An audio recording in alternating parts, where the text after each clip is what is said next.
All right, we're ready when you are, Luke. It's recording. Oh, we've been recording? All right, I was waiting for the slap. Huh? Yeah, we need that. We need that. Okay, man has started.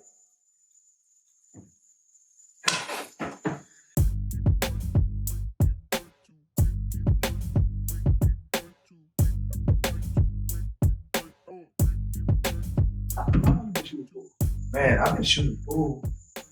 I've been around a pool table since I was like 9. My grandfather, I had an uncle, right? He passed. My uncle, we used to call him Gid. Gid. Right? And it's fucked up. I can't remember Gid's real name. You know how you be black, you know what I'm saying? They give you nicknames and that should be the nickname for forever, right? And so Gid was this nigga was a pool shark, right? When I tell you he's a pool shark, this motherfucker was really, really, really like, that's how he made a living. But he ended up going to school, getting a computer information degree, like associate's degree, right? Mm-hmm.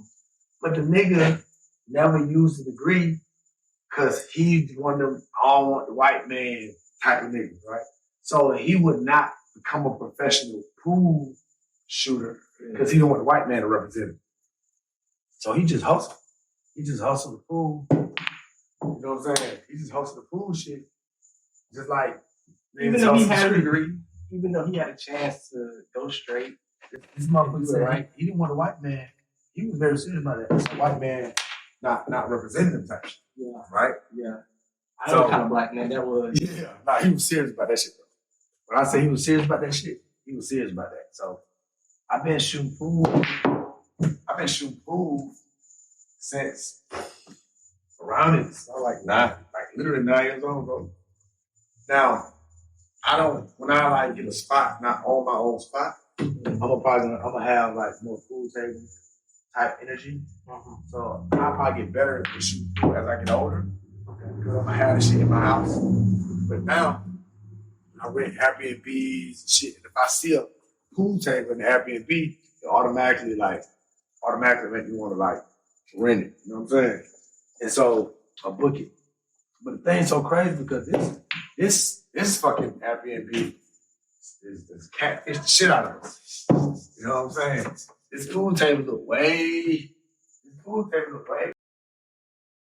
we see the pictures, put this shit for a month. I mean, everything, all the pictures of the Airbnb. Literally, boy, nuclear families and all that. You hear me?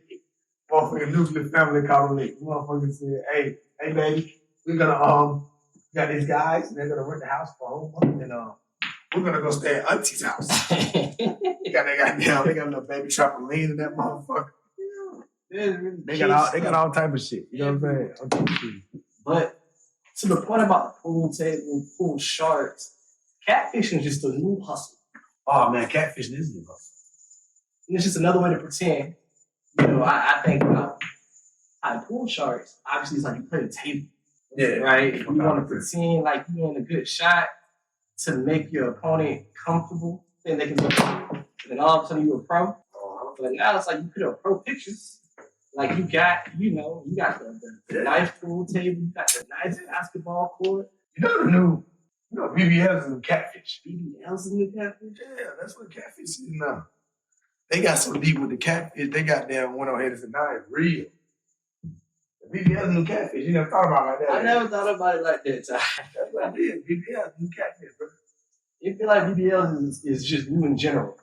Like as far as I watched BBL, bro. Listen, I watched BBL take over the strip club. Did you? It took 10 years. It took 10 years. Yeah, I watched it in real time. I watched the booty go from the booty and the hips and the backs go from natural booty backs to goddamn. I watched it, bro. Yeah, like from 2010 to 2020. Yeah. That's that. Bro, I'm gonna tell you when it happened. Yeah. BBL. You know they said always like the Adam and Eve the apple. Yeah, we got kicked out of paradise. Nigga, listen.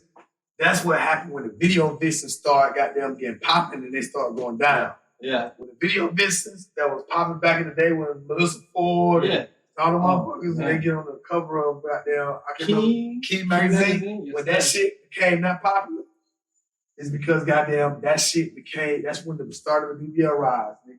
Watch, go follow the trail. Go follow the trail. Because there's a fall off of the video vixen, obviously. Yeah. And the rise of the Instagram model. Yep. But in that in between period, you're right. Something happened. Yeah. With bodies. There's goddamn the video business went extinct, and Kim Kardashian was born. Nigga, that's what happened with the goddamn.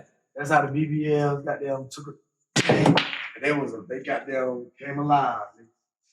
Shit crazy. You said I seen it. I seen that shit, bro. I watched it. You know what I mean? Like, well, I watched the goddamn damn internet. I watched boom, right? I seen TikTok come. The dot BBL, nigga.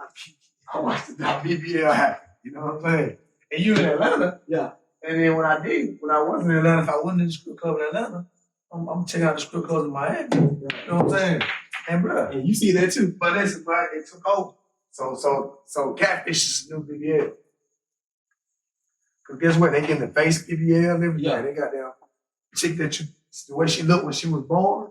You don't see that again until she got kids. You fool. You don't see how she looked no more until the kids. You know, hold on, man. You ever heard about that case when the Chinese man sued? Oh, I do remember this. Yeah, because the kid came out looking different. I'm telling you, man, this shit sad, man. But why do you think we live in a time when people want to change their appearance?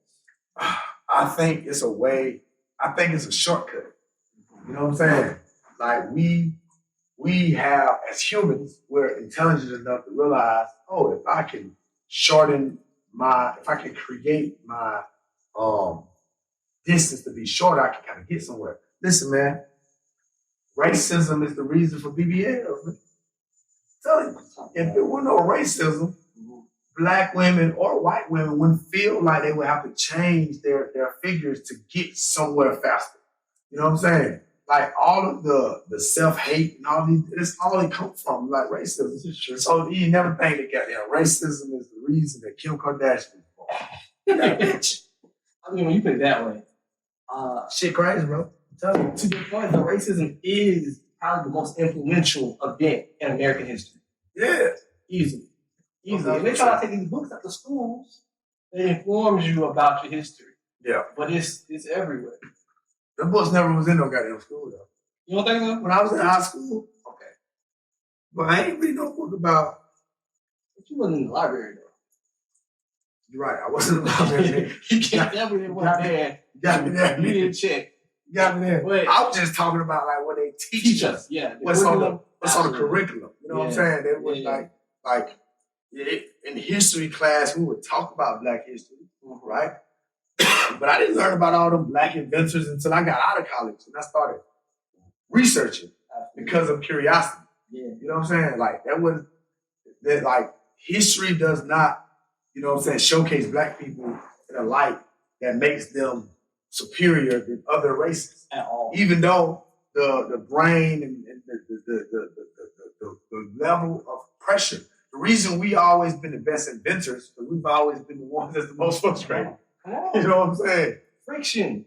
It's friction. That's the only reason. We always had an uncomfortable ass life. So we invent all type of shit to try to make our life a lot more, comfortable. Or trying to figure out some level of comfort to make some money. But all of this shit just comes from like being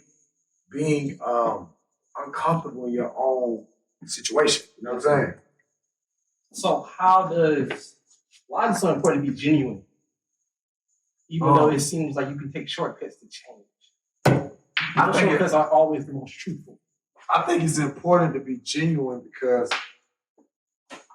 I think it procures good karma. I think when you see people that are genuine, you can feel it. I think you attract opportunities. I think being genuine kind of propels like bad energy, racist thoughts, racist perspectives, you know what I'm saying? Or ill thoughts or evil perspectives. I personally think if you're genuine, it's something powerful in thinking every day is a sunshine. You know what I'm saying?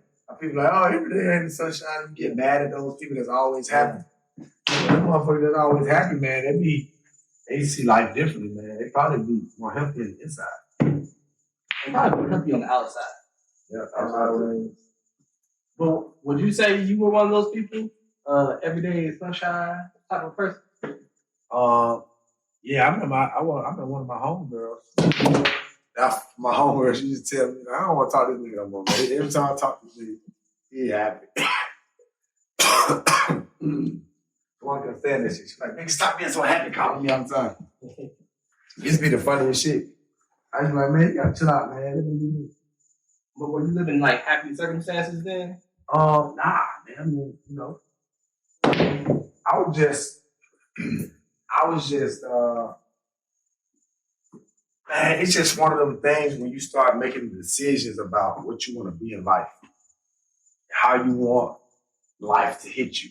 You know what I'm saying? And like, I remember playing football. And I remember my coach telling me, God damn, babe, you need to learn how to fall softer. You fall so goddamn hard. And I never understood. This nigga hitting me like, I'm not trying to fall hard. You know what I'm saying? Hard. All these niggas are bigger than me. You know what I'm saying? Right. But as life went on, you know, I started to realize that what he was speaking towards was just being more in control of when you fall. You know what I'm saying? And it's a lot of lessons that I learned from black men, even white men that coached me in football, that made me take those same approaches to life. So when he was like, man, you gotta learn how to fall softer. You gotta learn how to be in control of how you fall. That translated to me today is that you gotta be in control of how you feel. You know what I'm saying? So if you're going into something and you like calculated risk, you should be in control of how that might not turn over, right? And you can't control everything, but if you learn how to take those calculated risks to soften your blow or to soften your fail or your fall, I think that, you know, you'll live, your life will be a lot more, you know, impactful in that way. You know what I'm saying? I like that.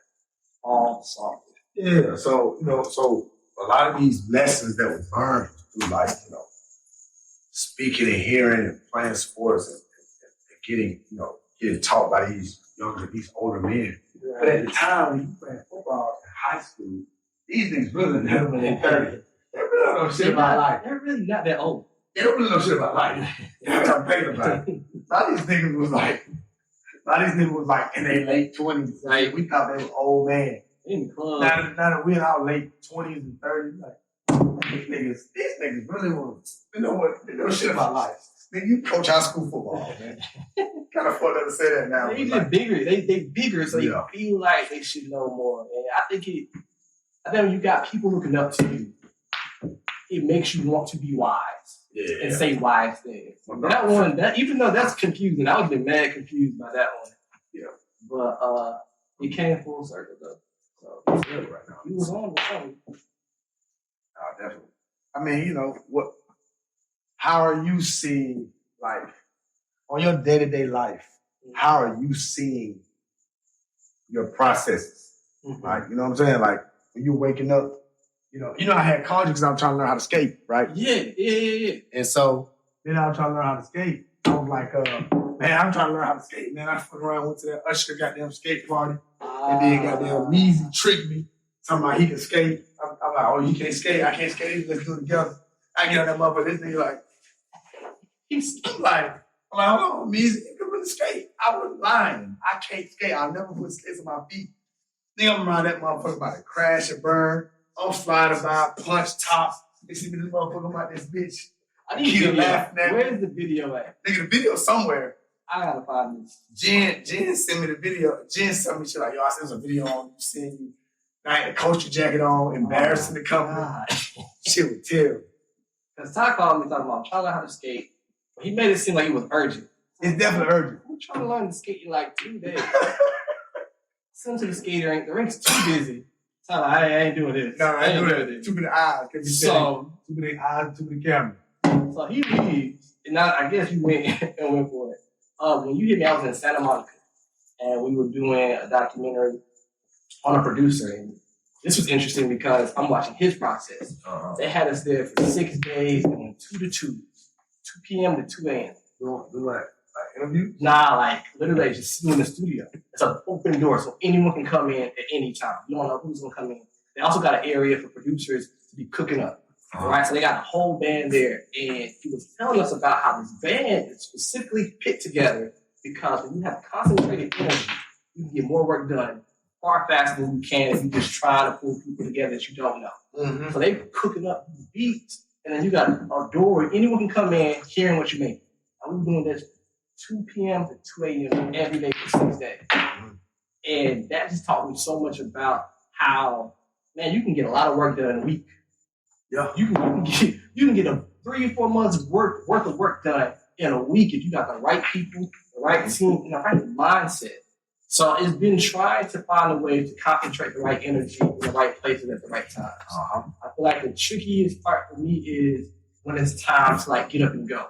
Yeah. Right? Like we might do fuck you money for 4 days, then gotta go. So last year when we were doing fuck you money, we was also shooting a documentary for this group called Little Brother. Yeah. And we were doing that, we did 40 interviews for Little Brother documentary. So if I wasn't with you, I was in Boston shooting for that. I was in North Carolina. So again, it just, I felt like I was always on the move. But one thing that could change is like the work, talking to people. You gotta know who you're talking to. You gotta know what you're talking about. I mean, we're talking about like 6-7 hours. Y'all do a 6-7 hour day? Interviews, like 6 to 7 hour interviews. Literally talking to you about from birth to the pandemic. Trying to get your entire life story. So doing, like, it was just, I feel like my work became far more extensive. I went from doing, like, again, like 1,200 word articles to 4-day shoots, 5-day shoots, 6-day shoots. So it's been adjusting to kind of like a completely new process of working for me. Patience has been a big part of what I'm trying to understand because nothing that I'm doing right now is fast. Oh, yeah. Everything is slow. So patience is the fastest way to wealth. I ain't never heard that before. Patience is the fastest way to wealth, man. Like, everybody trying to get there so fast. So patience is the fastest way to fuck your money. True fuck your money. Because fuck your money don't happen without a plan. And a plan don't happen without patience. Because you gotta have enough patience because the plan don't naturally just come to you. You know what I'm saying? Most motherfuckers ain't that gifted with a plan. Just wake up in the morning, I got this plan. Like, you know what I'm saying? Ideas come to you, but not a plan. That's a good one. So me, nigga, a plan come to me, boy. Really? I can walk out and be like Dracula, but a plan, whole plan in my head. People be like, what? I'm like, yeah, I'm gonna do this, I'm gonna do this, I'm gonna do this. By the time you niggas wake up, though, I'm already done. And I ain't even gonna be able to explain it to you. So I can't teach you. So then I have my business partner, they be like, what the fuck are you even talking about? But why are you like that? Why can't you see it so clearly? That's practice, though. That ain't nothing that just like that's a thing you practice.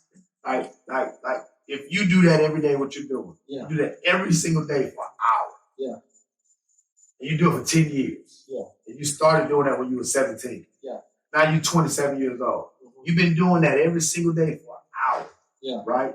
You're naturally going to be able to do things better than other people that don't have nothing to do with that. Gotcha. You see what I'm saying? Yeah. So when you constantly putting in a certain level of critical thinking or physical muscle memory exercises, things just naturally happen that is a direct or indirect effect of the things that you're talking about. So before, I just would have a bunch of ideas. Ideas, oh, I got this idea. Then it became like, oh, I got an idea for you. Right? Oh, I got an idea for you. Then it became, I got a plan for you. Right? And then it became, I got a plan for not only you, for myself, for anything that I hear. You know, so somebody like, oh, what is it? Like literally when I was in class for the program for the Harvard program, right? The guy that was sitting behind me, he was the president for Mr. Beast. We started doing a case study. 3 ideas hit me to help grow his brand. I wrote them down, passed it to him on a piece of paper. I ain't even put my name on the motherfucker. Nigga probably make $10 million on them ideas. But it wasn't even about me making no money. It was just about me, like, in that moment. It really just hit me, like, these ideas about this man's brand and things that he can do that extend his brand bigger than what it already is. And this comes to you through like intuition. I wouldn't say it comes to intuition. I think it's more so that I'm just a kid, bro. You know what I'm saying? I never lost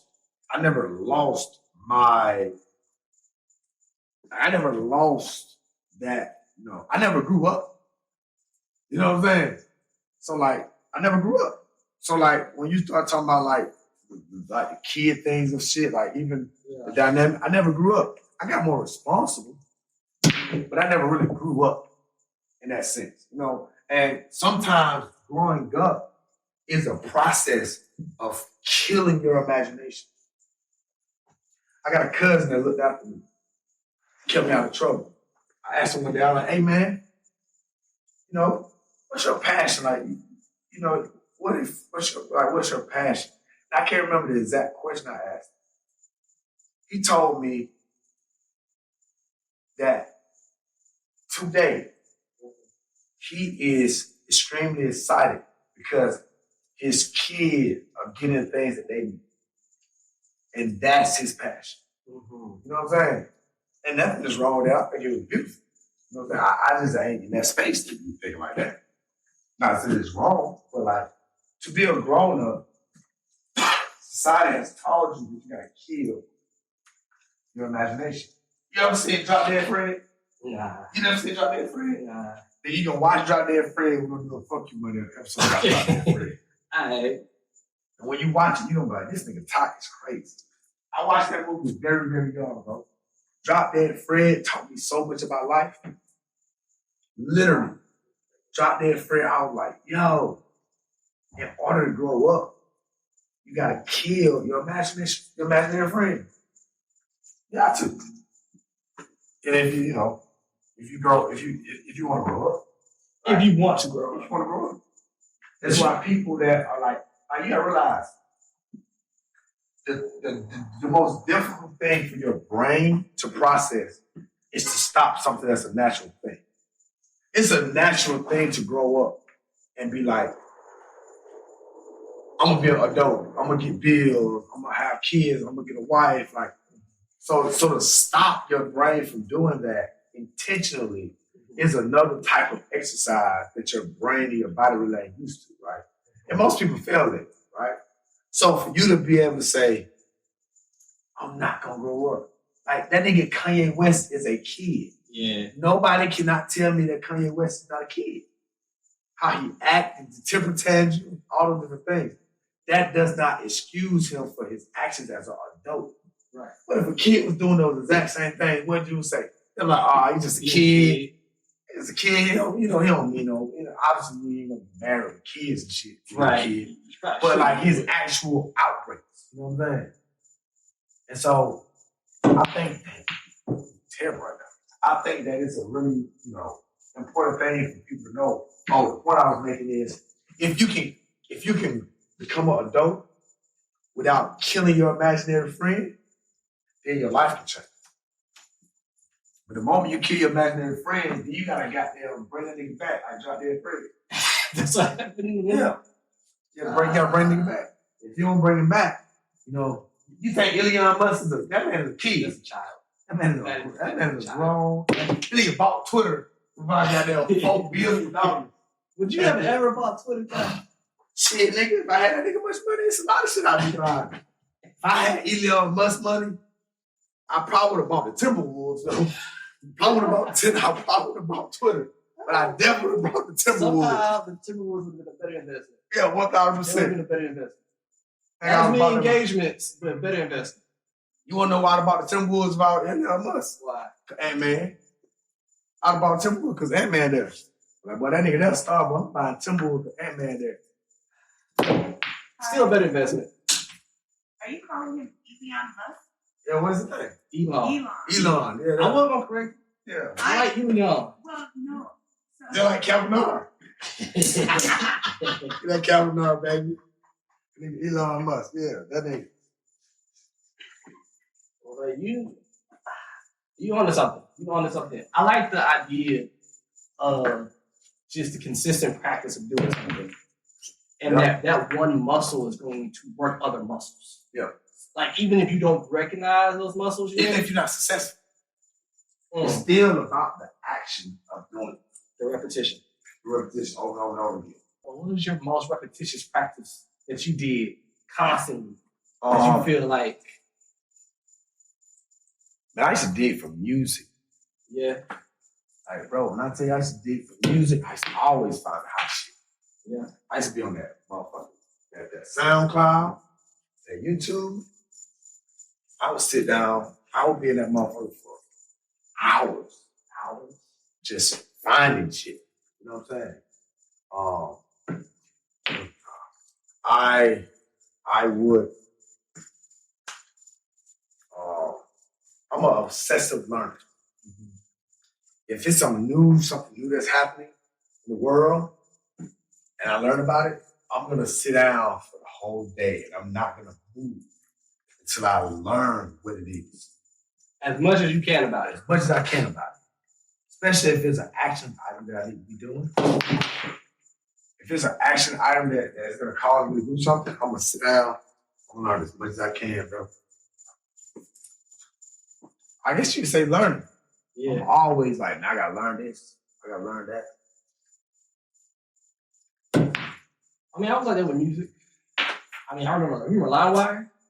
Of course. Man, sit on LimeWire, download many albums, songs, videos. Didn't matter what it was. Lil Wayne dropped a freestyle over it. I had it. Gotta get it. You know. Then when the blogs popped up on the blogs, didn't matter if you was from Kansas, Wichita, or if you was from Athens, Georgia. I had to know if you was hot or not. Yep. The blogs really made discovery of music a lot more easier, but it also opened up that portal. Mm-hmm. Because once you find out, oh shit, this nigga like, you know what I'm saying? What's the yo cooler than me? Mike Posner. Oh yeah. You found out about Mike Posner. Hey, Mike Posner. Let me see who else from Detroit. There's some new kids that I ain't never really known about before. You know what I'm saying? Yeah. I mean, because you want to know about the community of the art. Right? Yeah. You didn't want to just know one artist, but that wasn't enough. You had all this time. I mean, you feel like that's why that age group between like 15 to 25 are the most, when it comes to consuming new music, like they're seeking it probably more than people between the ages of 30 and 45. 1,000%. It's got time.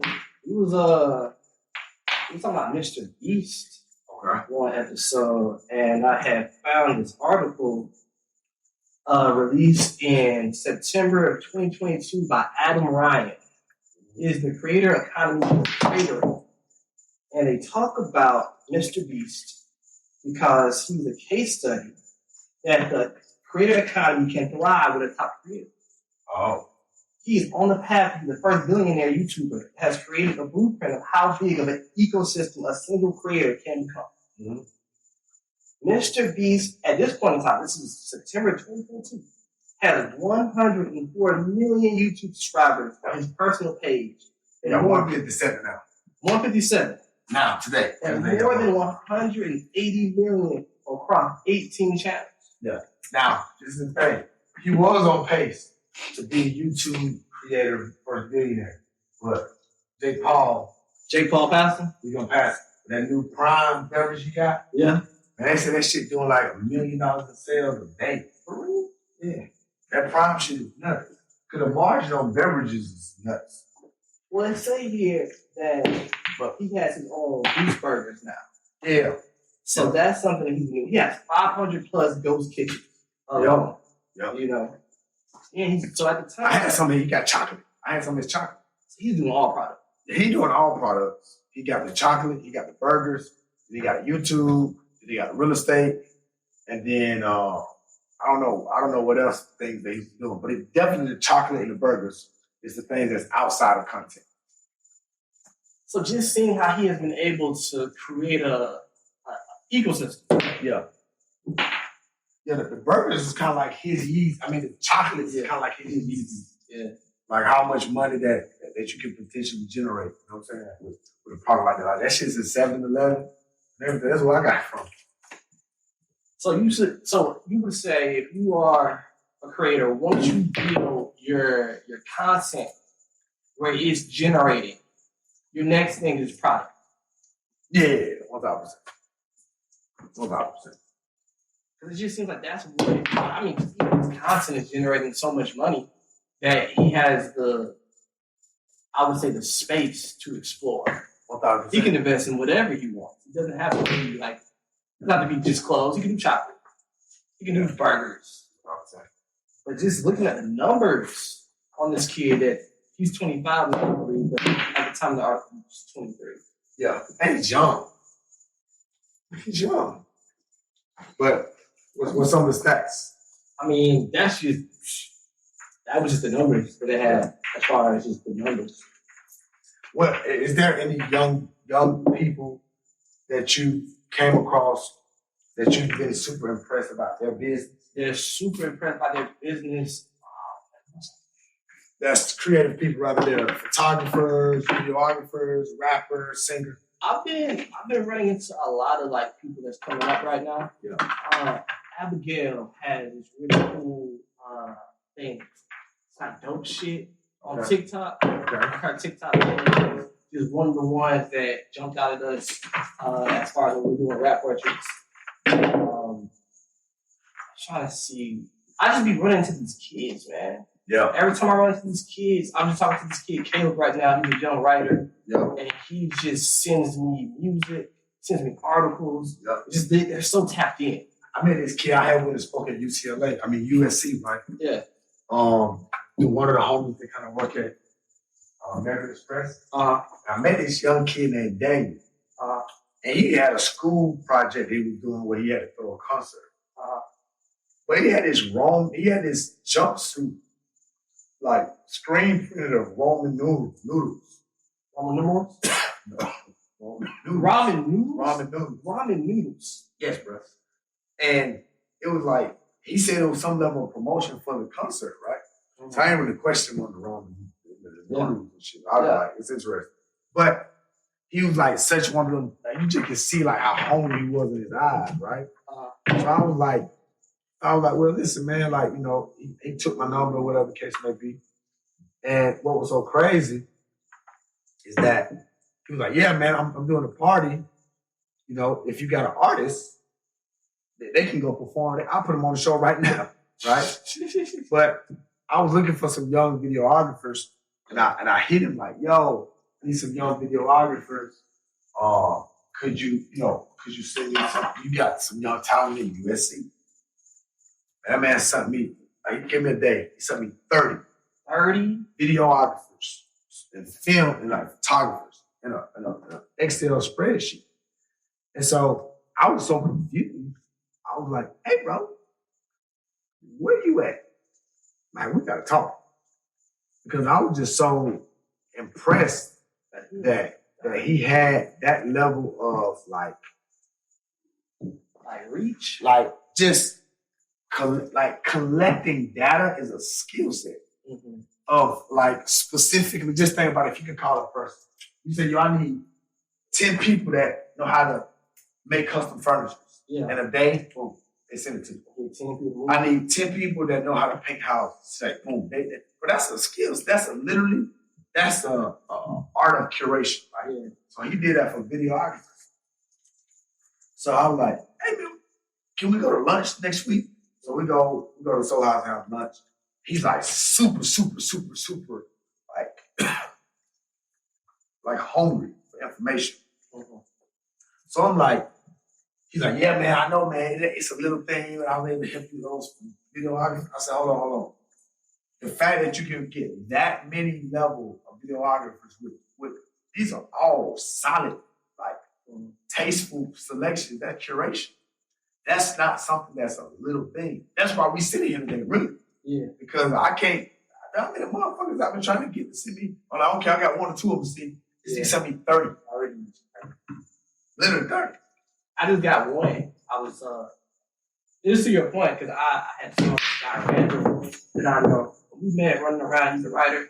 He had told me at Dreamville Fest, he was like, yo, I got a videographer. I need you to know it. He's like, black woman, she dope. I want you to know it. And I was like, because she was supposed to be at the fest. So I got to go to a funeral in like 10 minutes. Keep me on email with her. And we'll go from there. So I didn't hear nothing from him for like a week or two. And he texted me. He was like, yo, I'm going to send it over. I just got it while we was in here. Over her page. She had just did her first film. Okay. And it was executive produced by Beats by Dre. I was like, yeah, okay. I'm looking at it, high quality, super nice, young woman. And I was like, hey, if you gonna be in Atlanta anytime soon, let me know. She was like, hey, I'll be there in July. She gave me some dates. I said, okay, we'll together. But like, it's cool to know that someone can just like, hey, I got somebody, right? Like, I got somebody. You look at that work, you're like, okay, this is good work. And then you might not have nothing for them because I didn't have anything for at the moment as far as something that we can work on together. But I want to at least see your story. I want to hear your story. I want to know what you're about. But 30? I was highly impressed. Man, 30, you in the trenches. Yeah.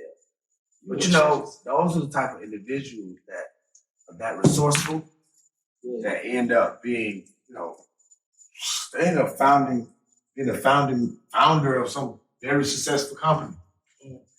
5 years from now, because they kind of spark or idea, and they was relentless for that idea. You know what I'm saying?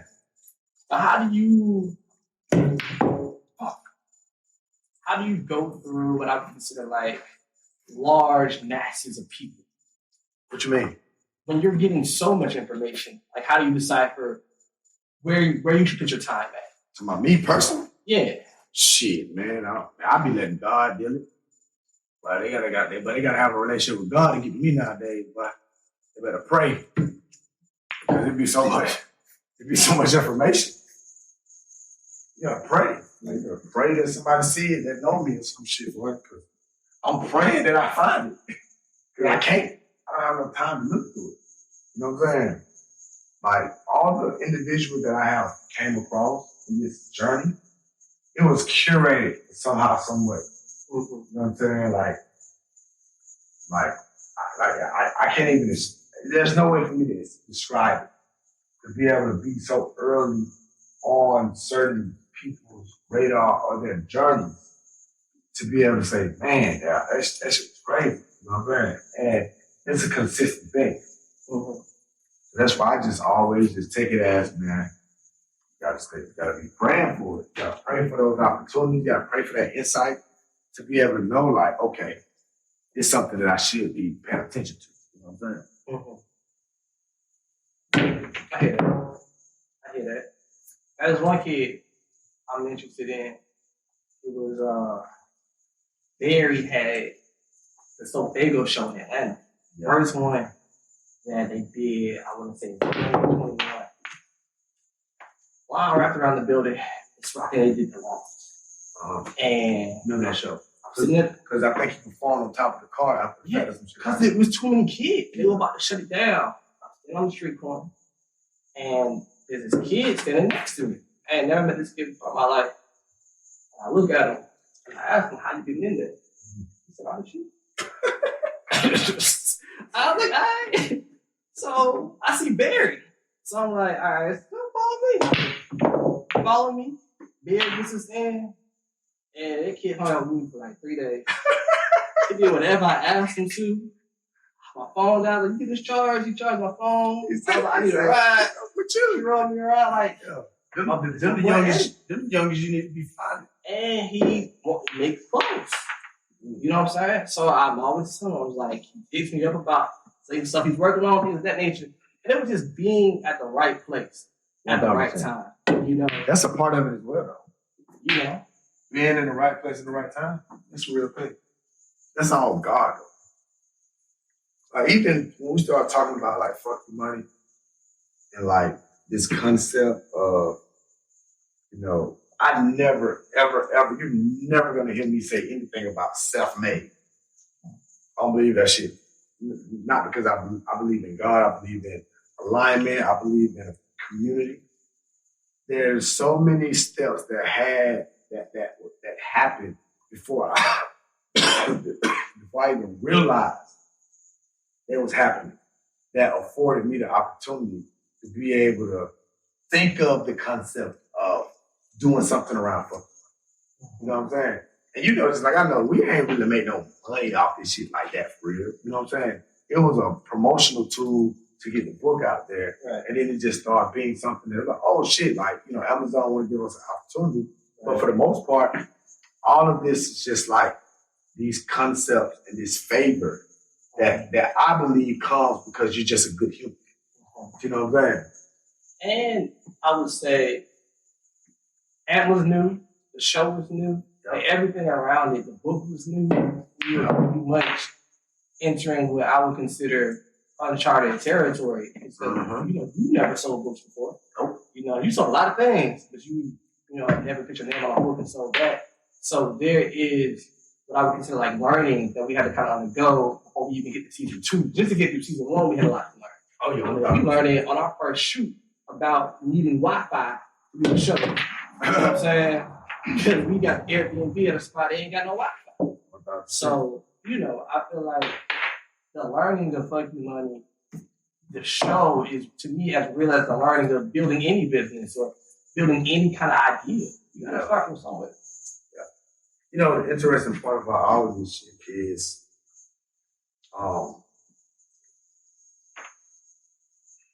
I appreciate the AMP situation and like the opportunity, but if I knew the amount of people that hit me, like, yo, I missed the show working out here, that if I'd have, like, I was like, hey, you missed it, nigga. You know what I'm saying? Yeah. But it was like on some pirate radio shit. Yeah.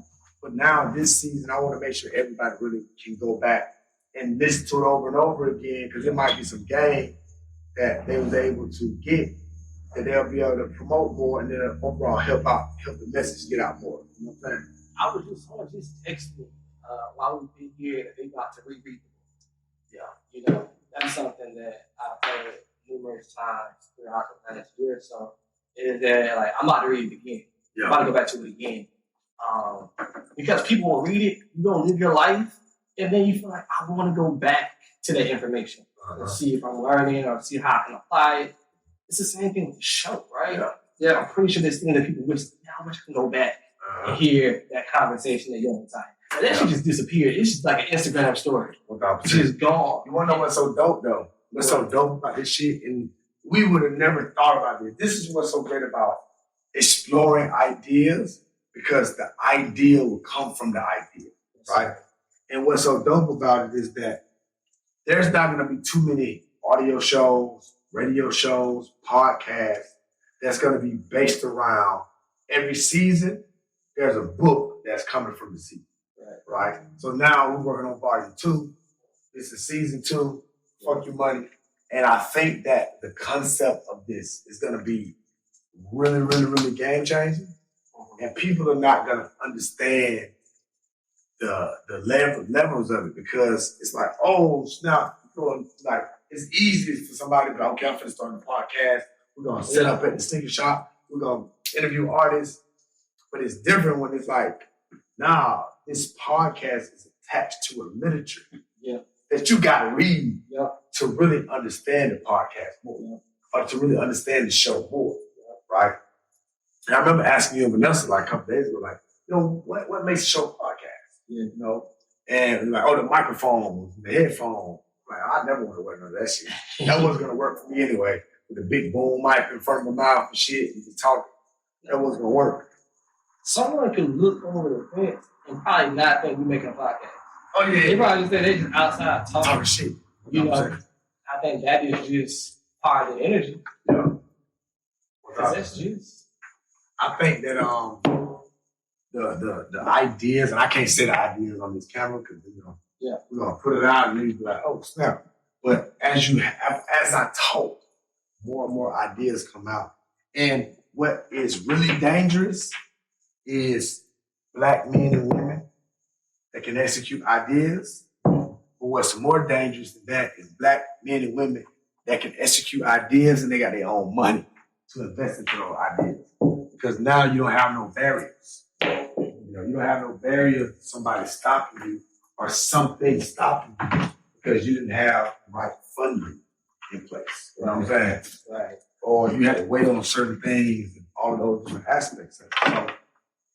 So when we get ready to start like thinking about our bundles, right? Our bundles is gonna be a ticket to see Fuck You Money Live, sponsored by Microsoft, get the book from season 1, season 2, you know what I'm saying?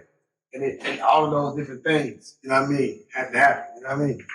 I got you. What's something that you think your parents can learn from you today? You can learn from me today. Yep. Research. Research? Yeah, my dad told me recently that he did not, like, they didn't research the skate business at all. Oh, they just set up shop. Well, okay, so let me give you the backstory. My uncle was a part of a bunch of, because my uncle was real estate. He had a bunch of real estate partners who wanted to rent to own this skating rink in Atlanta that was called, I don't know if you ever remember this, it's called the Curating Skate Center. It was in Decatur. And they pulled their money together and they wanted my father to manage the rink. So brought my mom and dad in, do the management of the rink. So they did that, man, maybe like 4 or 5 years, just managed the rink. So then the partners decided they wanted to opt out. And everybody was going to just, and we were going to sell this thing. Everybody take their money, go their separate ways. My parents took the money they got from that and got skate zone when I was out. So this whole time, they didn't have that rink now going on 22 years, I think.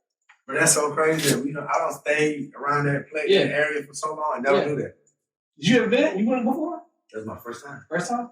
First time. Yeah. The skate zone on Mount Zion is, if you're on the south side of Clinton County at all, you know skate zone. Because it's only the movie theater, the mall, the skating rink. That's pretty much all kids, young adults have in that area. 1,000%. So they've had that since I was middle school, going to high school, like 2005. But no prior research went into it. No kind of let me seek out more information. I'm just doing what I have seen from managing prior. So it became more instinctive. You know, I was in the business for this long. I can say that they know what they're doing, but it did not occur to them to let's find out new ways to maybe find some unconventional funding, find new ways to do things of that nature. So when I started doing more like journalism or journalistic stuff, and how much time I was spending researching artists or researching for interviews and things of that nature to even go and talk to people. Yeah. That's something that my dad specifically told me. Was like, I wish I had that, I would say foresight to know knowing more allows you to make more money or to just have better experiences. And one thing about skating rinks is they used to do these conventions in Vegas where they would have all these skating rinks from all over the world come in and do like 2 or 3 days together. Man, you know how few people were black at this convention? They really saw a lot of, like from all around the world. In Atlanta, obviously, is a little different, but you start to see people coming in from like Kansas or coming in from like outside of like the South. Very white. They're very white. And I just think that, I would hope that I can bring some more information to them about what they can do to just have the business longer and to continue to grow the business. Because again, you make it 20 years, you know how to keep your lights on. 1,000%. But to make it 40 years, you probably don't know how to expand or know some ways to keep cash flowing in, saving, get some fucking money. Fucking money. But I think I'm trying to still learn more from my parents as far as like running the business and keeping it going. They're 20 years in, so they know what they're doing. Again, you gotta keep your lights on. You know what they're saying they're having the biggest problem is right now? What's that? Finding employees. Bro, everybody having that problem. They said they cannot. Especially because they paying probably like $8,000 an hour. Minimum wage. Yeah, bro. You got people that get paid more than that, and you can't keep. Why do you think that is? Shit. I just think people, like, it's a certain laziness that's happening when people just think they can just make money on social media here. Mm. So people don't really want to work, or they're looking on news, looking on. Oh, you in the water? Well, I'm waiting the water. You could get it later. But I think people just like are looking for a certain element of things that really truly probably they probably don't even have the skill sets to be this whatever they're that they don't have the skill sets. I don't want to downplay a person's development. Yes. But it's a work ethic that you gotta have in order to be the type of to make money outside of the traditional job. You know what I'm saying? It's a certain level of like commitment you gotta have, thinking you gotta have, all of those different things, right? And I don't think that a lot of people understand that, and then if you can just scam for a living, that's another reason why. In that big rig, why would I go in? Why just be scamming catfish for a living? Why would I go do a job? You know what I'm saying? Job. Again, it's like scaring is not hard work, right? You essentially going to be around people your age, sharing rap music, hip hop music, you get a chance to skate, but there is like an intentionality of when you got 400 people. You was in there on that Wednesday. How many people was in there? What's the capacity? And depends how much money you got. But I don't know how busy was the day you went in there. But I know our Wednesdays get to be a bit thick. Yeah. So when you have, back when you were like 13, 14, 15, Wednesday, you might have like 400 people in there. Yeah. You run out of skates in the back. Yeah. You got people with the concession line right around the building. You got 300 people on the skate floor. Yeah. You gonna do some work. In that kind of environment, it's not just going to be fun. But you find the right people. We had a guy, his name was J.B. Gilbert. I was in high school. He was our first employee. Came with us when he was 16 years old. My mom says that's the hardest worker she had ever had. Hardest worker she ever had. So look, we were doing fuck you money. Oh no, we weren't doing fuck you money. We were doing the book. And I was in LA. Got a call that he got killed. How old was he? He was like 30, 34. And That's a wife crazy. and 2 kids. That's Got crazy. hit by 18-wheeler driving to work. What the fuck? Yeah. Bro, 18-wheelers. That's what scared me. 18-wheelers terrify me. Like if I'm driving, an 18-wheeler is in the right side, I literally just stay behind it. Terrified of motherfuckers. I just feel like they're gonna I just feel like they're gonna fall over on me. It's crazy because my brother, my cousins, a lot of them drove like 18-wheelers. Really? Yeah. Our whole family had like CDL license. You carrying a lot. Yeah, You're just carrying a lot. That shit terrifies me. So when he passed, it was a big blow. And you saw his funeral, all the people that came out for him. And just like, he was a community person. So while I was particularly sad about his passing, obviously this is probably like a big brother figure I know since I was 13. Yeah. But after I seen him, he was telling me how he had, because he was a nurse at work at school. He was like, man, yo, I got these 2 kids. I think they got something. Like rap wise. He was like, he was playing me. He was like these songs. He was like, man, I think they got something. Now I think I got a book for you. The book's not done. When the book is finished, I feel like if you were thinking about potentially managing these kids, I think this book would be for you. Yeah, passport finished it. So it's just sometimes understanding that like good people not gonna be here forever. This is very true. It's just not gonna be here for a long time. But like when you find them, you wanna hang on to them as long as possible. Because they're hard to find. Even in places that's fun. Like I think another place where it's like this is a good time. It can be so much fun, but it's equally as hard to find people that wants to. Shit crazy. Yeah, I got it. Yeah, that's a crazy story. Very crazy story. Yeah, it was crazy. It was crazy to happen. I think I think it's like, especially when you're running around, traveling, you think what's at home is gonna be there when you get back. You always think what's gonna that's at home when you get back in. That was my first like surprise. That was my first time having to go back home, and there was a little like void of something that was there. You ever experienced that before? Oh, 100%. You give me a time. I was 19 years old. My best friend got murdered. In Morrow. In Morrow. Yeah. I think that was whatever, Lake Harbor. Lake Harbor? It was off of Lake Harbor. Yeah. Yeah, That's so right around from everything in Clayton County. yeah. So it's like one of them type of thing. But yeah, that was like when you do somebody being in your actual ecosystem, which was for a long period of time.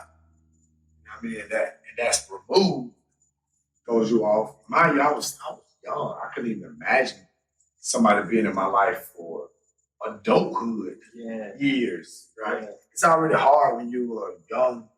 You're 19 years old. You don't spend the last 6 years with this human, best friends, moving around together, playing sports together. But I couldn't imagine like spending 17 years with somebody. And that's happened to a bunch of my friends last year. With, my boy Tez, my boy Day, they lost a lot of close homies that they've been friends with since high school. Yeah. You know what I'm saying? Best friend. It does something like, because you don't really imagine. Once someone's been with you for a long enough time, they just become a part of you, a part of your life. You see them on your birthdays, you know what I'm saying? You know, catch up with them when you are in town, when you're out of town. Hopefully you get a chance to see them have kids. So now you're a part of their kids' lives. And then to not have that is a shock. No, It's a shock. What's the this year for a season? We didn't do it for 2 episodes we shot it today, but I want to start doing takeaways. Like, what is your takeaways? That's how we're gonna wrap the show up. We're gonna start giving people some takeaways or some tips or a book to read or some things that can kind of like leave them with something to kind of leave with as they waiting for volume 2. You know what I'm saying? I think falling soft. Yeah. Like, I think I'm gonna take that with me. Yeah. For a long time. I think I fall hard. Yeah. I think I have an issue with that. As Yeah. far as like, if I feel like I made a mistake or something, I might dwell on it a little longer than I have any right to do. Yeah. Because I think I take it personally. That's not falling soft. Yeah. That's falling way too hard. And I think a lot of people can take that information and apply it to just the way you go to work every day and understand that, hey, if you want, if failing happens, do it as soft as possible. Yeah. You know. I think I'll give everybody the fastest way to wealth is through patience. Yeah. That was a good one. I learned that, just reading and thinking and talking with my team, staff, are we building it?